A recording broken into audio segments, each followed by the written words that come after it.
They didn't even look at me when they said it. "Move, Lacey. That's for Anna. You don't belong there." My mother's voice was dismissive, clipped, as though she were brushing crumbs off the table. My seat, the one I'd sat in since childhood, was already filled. My brother's wife smiled smugly as she smoothed her dress, slipping into my place without hesitation. The table was full, no chair left for me. I nodded, silent, and turned toward the door. I could feel the laughter at my back. I could hear the whisper, "She's always been an outsider." I walked out, calm on the surface, but inside, I was fire. It wasn't the first time they tried to erase me. I was the middle child, the quiet one, the one who didn't demand. My brother soaked up all the light, and I grew used to shadows. At first, I thought it was my fault. Maybe I wasn't enough. But enough for what? Their love was conditional, their approval transactional. The first real fracture came years ago, when I discovered the truth.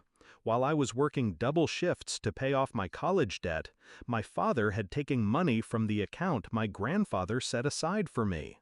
"Your brother needed it for his wedding," he said, as if it were obvious.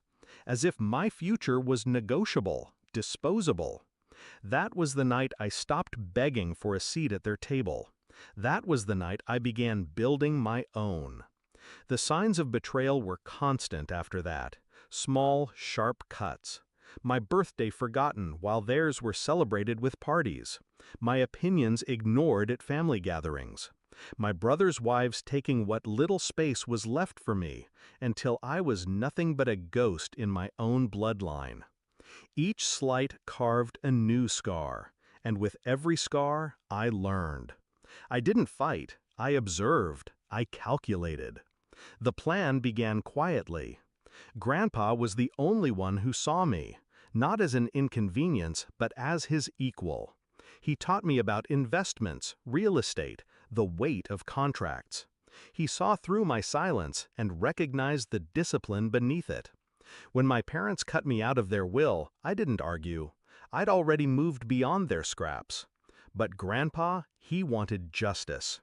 He signed the deed of his estate into my name. This house. The same house they were sitting in now, dismissing me. And I told him I wouldn't reveal it. Not yet. Revenge, like wealth, grows best in silence. So I let them mock me. I let them treat me as the expendable child. I let them give my seat away. Because timing is everything.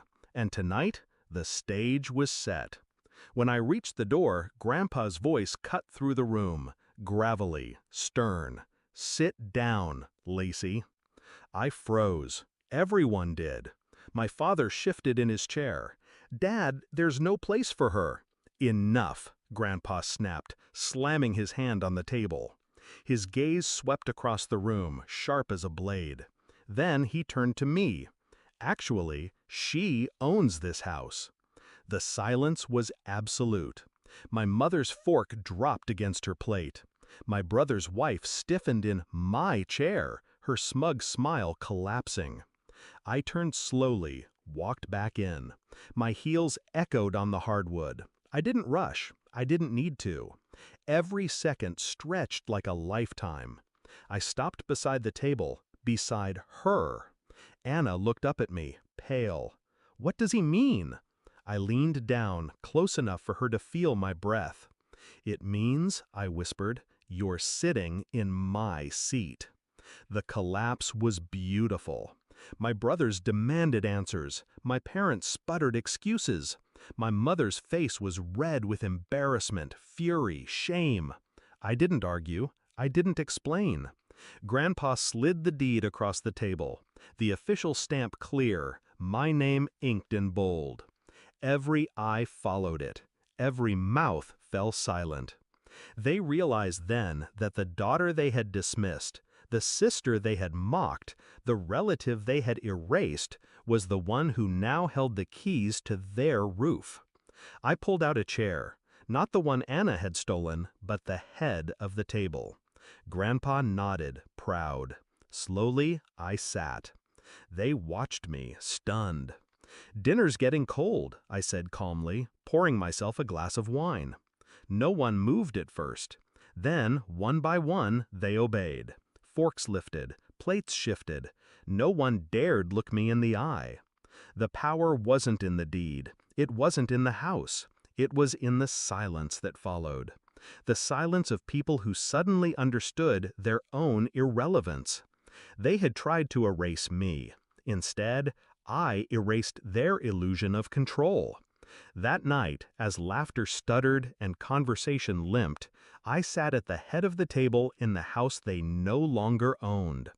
Every betrayal, every insult, every stolen moment led here, to this silence, to this reckoning, and I savored it like the finest wine. I don't need their love. I don't need their acceptance. What I needed was respect, and respect is never given. It's taken.